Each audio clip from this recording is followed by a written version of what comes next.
안녕하세요. 자, 이번 시간에는 고려의 첫 번째, 지난 시간에 이제 호족이 권력을 잡았다고 했잖아요. 근데 이 호족이 과거 시험을 계속 거치면서 가문 대대로 관리를 이제 역임하는 그런 문벌 세력들이 생겨났다고 이야기했었습니다. 그 문벌 세력들에 대한 이야기를 해보도록 하겠습니다. 오늘은 그 문벌 세력들이 권력을 잡고 나서 자기들끼리 권력 다툼을 해서 완전 이렇게 흔들흔들 거리는 그런 상황에 대해서 이야기를 해볼 건데요. 대표적인 두 사건이 있습니다. 바로 이자겸의 난과 묘청의 서경천도 운동입니다. 먼저 이자겸의 난부터 보도록 하겠습니다. 이거 하나만 적어 놓을게요. 문벌 세력들이라는 거. 자, 이자겸의 난은요. 이 이자겸은 이씨예요. 이씨잖아요. 얘가 어느 이씨냐면 경원 이씨예요.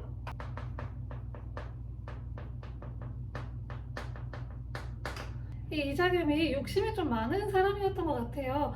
굉장히 많은 권력을 갖고 싶어 했거든요. 그래서 왕의 외척 세력으로서 권력을 잡으려고 했습니다. 자기 딸을 왕에게 이제 혼인을 시켜야 되잖아요. 그래서 이자겸의 딸을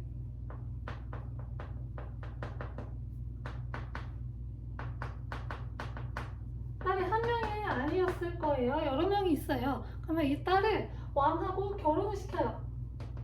자, 그러면 자기는 왕의 장인 어른이잖아요. 왕하고 장인 어른과 사이의 관계가 되고 이 외척 세력을 형성을 하게 되면서 권력을 잡게 돼요. 자, 근데 여기 사이에 아들이 태어날 거 아니에요?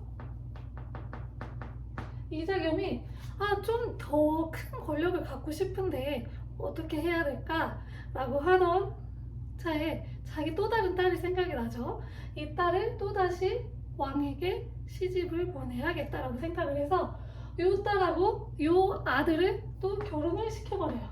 자, 그러면 사실 이 왕 입장에서는 자기 이모하고 결혼을 한 거예요. 여러분, 좀 약간 좀 그렇죠. 이모하고 결혼? 여성분들은 삼촌하고 결혼? 좀 찝찝하고 그렇죠. 근데 고려 시대에는 귀족 세력들이 자기네들의 권력을 유지하기 위해서 근친을 굉장히 많이 했다고 해요. 굉장히 많이인지 모르겠는데 근친을 하는 일이 있었다고 합니다. 예외가 아니었을 거예요. 그래서 권력을 유지시키기 위해서 자기 딸하고 조카를 결혼을 시켜버린 거죠. 자, 그래서 당시 왕이 누구였냐면 인종이었어요. 인종은 뭐 자기 이모랑 결혼한 거예요. 그러면 인종이 자꾸 이자겸이 권력을 키워나가면서 왕이 되려고 하는 것처럼 이제 보이기 시작을 하죠. 그래서 먼저 이자겸을 죽여야겠다라고 생각을 하게 됩니다. 그런데 이자겸이 그 사실을 눈치를 챈 거예요. 그래가지고 이자겸이 자기 친구 척준경하고 손을 잡고 반란을 일으켜요. 그게 바로 이 이자겸의 난입니다.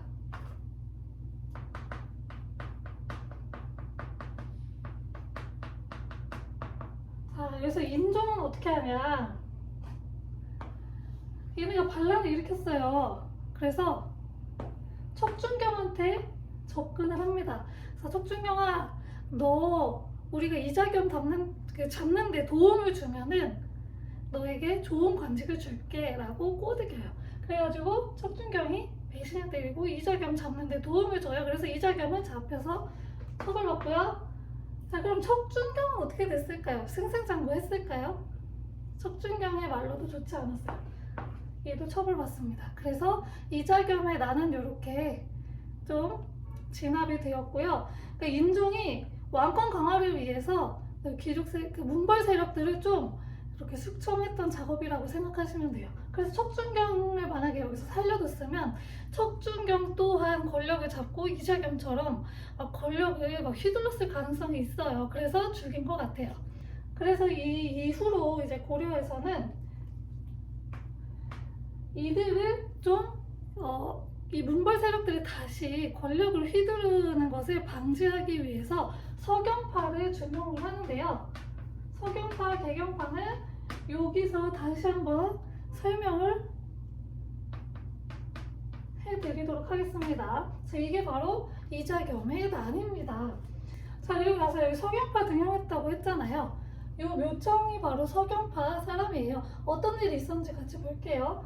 자, 얘네는 그러면은 어느 파였을까요? 바로 개경파입니다. 고려의 수도가 어디라고 했었죠? 개경이라고 이야기를 했어요. 그래서 이 개경에서 그 권력을 잡고 있던, 수도였던 개경에서 권력을 잡고 있던 개경파 세력과 서경이 어디라고 했었어요? 서경. 기억하세요? 서경은 바로 평양이라고 이야기를 했습니다. 고구려의 마지막 수도 평양을 이제 북진 정책의 기지로 삼았다라고 이야기를 했죠. 그래서 이 서경파를 등용을 한 건데, 개경파와 서경파가 점점 갈등의 관계가 되는 거예요. 왜냐면 개경파는 자기네들이 원래 권력을 잡고 있었는데, 이 왕이 서경파를 등용을 하면서 같이 권력 세력을 이루게 되면서 누가 더 권력을 많이 차지할 것인지를 두고 아마 갈등이 있었겠죠. 그래서 개경파와 서경파가 계속해서 갈등이 있었는데, 일단 개경파의 대표적인 사람으로는 김부식이라고 하는 사람이 있었어요. 김부식은 삼국사기라고 하는 우리나라에서 지금 현존하는 가장 오래된 역사책이거든요. 그 삼국사기를 지은 사람이고요. 서경파로는 정지상과 묘청이 존재를 합니다. 그래서 원래는 이제 정지상을 등용을 했는데, 정지상이 왕한테, 묘청은 스님이에요, 스님. 그래서 묘청이라고 하는 사람을 추천을 해서 이렇게 등용을 하게 한 거죠. 그래서 정지상, 묘청 이 사람들이 이 서경파의 세력을 이루고 있었어요. 자, 이때 고려에 무슨 일이 있었냐면, 고려의 바로 위에 여진족이라고 하는 그 부족이 있었는데, 여진족이 성장을 해서 금이라고 하는 나라를 세워요. 그러면서 고려한테 형제관계도 요구하고 군신관계도 요구를 하는 거예요. 고려 내부에서는 이거를 받아들일지 말지에 대한 논의가 있었겠죠. 그래서 개경파하고 서경파의 의견이 갈리게 되었습니다. 이 금나라에서 사대 관계를 요구한 거예요. 그러니까 군신관계라는 것은 임금과 신하예요. 그걸 사대 관계라고도 하는데, 개경파는 사대 관계를 수용하자라고 했는데, 서경파는 사실 고구려를 계승의식이 되게 강했던 세력들이거든요. 그래가지고 뭐 사대하면 절대 안 된다, 사대하지 말자, 그리고 오히려 우리가 황제국을 칭하고 이 언어도 사용합시다 라고 해요. 그걸 칭제거언이라고 하는 용어를 사용을 합니다. 황제를 칭하고 건어는 연호를 사용한다는 말이에요. 그래서 연호는 꾸준히 이야기했죠. 황제가 사용할 수 있는 연도에 이름을 붙이는, 황제 즉위년부터 해서 그 황제 즉위 기간에 그런 연도에 이름을 붙이는 걸 얘기를 했어요. 그래서 그 연호를 사용하자라고 주장을 합니다.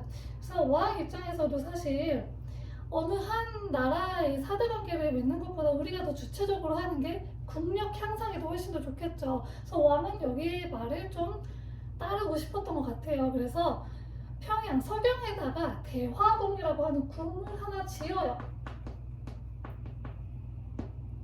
그래서 천도 준비를 해요. 이 서경파가 그냥 무작정 옮기자라고 주장을 했던 건 아니고요. 얘네가 풍수지리설을 이용을 해요.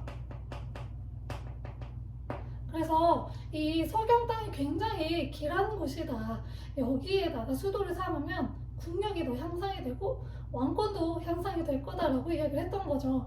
그래서 여기에 대화궁까지 짓고 이제 천도 준비를 하는데, 천도는 굉장히 사실 어려워요.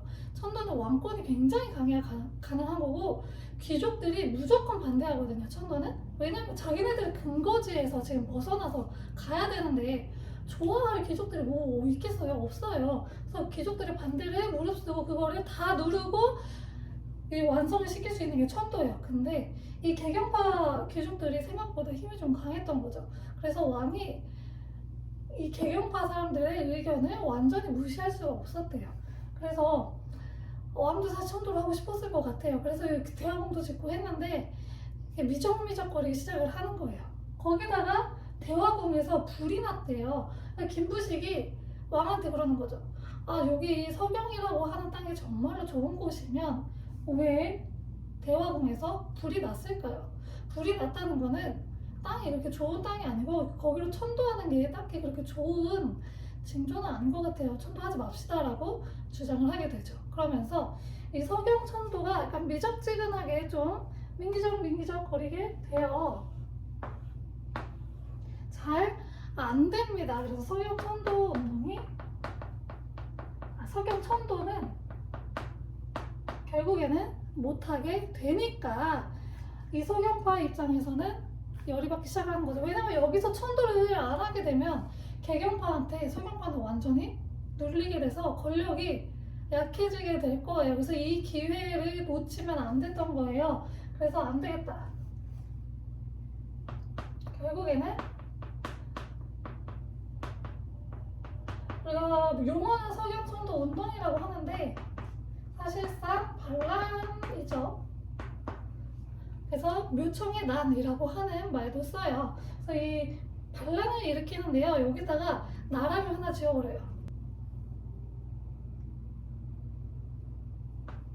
나라 이름은 대위.